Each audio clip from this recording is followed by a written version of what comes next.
This is a website that we just started using this year for quizzes. It's called Socrative, and it's, again, very easy to use. Once you're in here, you select into quiz. You can see some that we've already got started. But to add a quiz, you just click Add Quiz, create a new one, give it any title you want, and then you can select the type of questions you want. So if we most normally do multiple choice, type in your question. You've got A, B, C, D, E. If that's too many, you can narrow it down. Learning support classroom, I'm usually modifying these quizzes down to either a 50-50 or 3 choices instead of 4 or 5. So you can enter in anything you want here.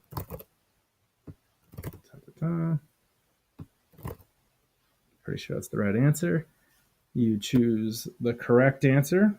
You can put in an explanation if you want, and then you're able to add in the next question. You go through until you have everything that you want. We're not going to use this one, so we'll ditch it. And here is the last quiz that we gave. So you can see that it was just a simple 10 question. This is the unmodified one, so there are 4 choices to choose from, but it was all multiple choice. Going through the last bit.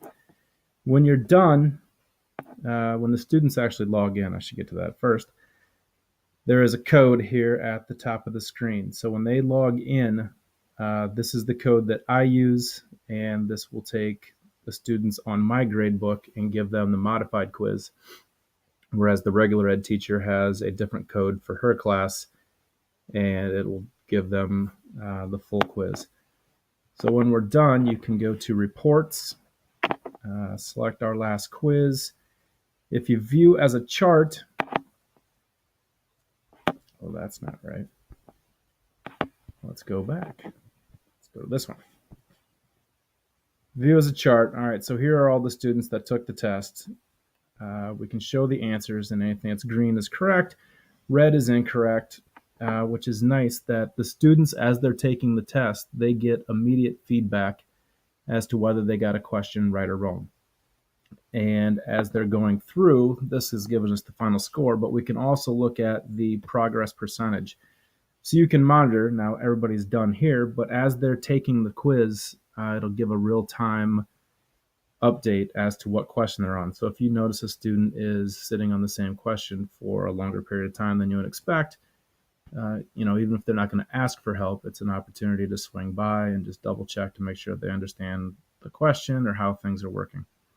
But looking at the results, if you find a question that has a bunch of red in it, that is one that you'll go back and you can select on it, and you can read the question and find out, is it a bad question?